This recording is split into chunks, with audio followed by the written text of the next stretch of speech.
வணக்கம் நேர்களே, AQSC group YouTube சேனலுக்கு உங்களை அன்புடன் வரவேற்கிறோம்.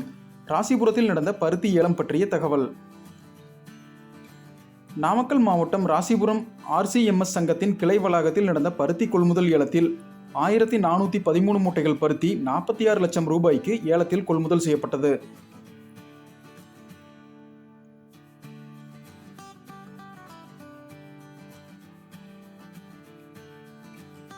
RCH ரக பருத்தி தரத்திற்கேற்ப 1 கிலோ குறைந்தபட்சம் 94 ரூபாய் 12 காசுகள் முதல் அதிகபட்சம் 1 கிலோ 120 ரூபாய் 39 காசுகள் வரை ஏலத்தில் கொள்முதல் செய்யப்பட்டது.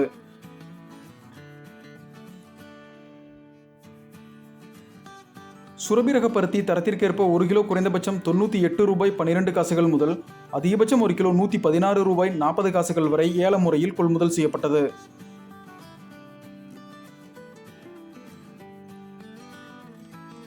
கொட்டு ரக பருத்தி தரத்திற்கேற்ப 1 கிலோ குறைந்தபட்சம் 60 ரூபாய் 35 காசுகள் முதல் அதிகபட்சம் 1 கிலோ 89 ரூபாய் 35 காசுகள் வரை ஏலத்தில் கொள்முதல் செய்யப்பட்டது. இந்த தகவல் பயனுள்ளதாக இருந்தால் அனைவருக்கும் பகிரவும். நன்றி, வணக்கம்.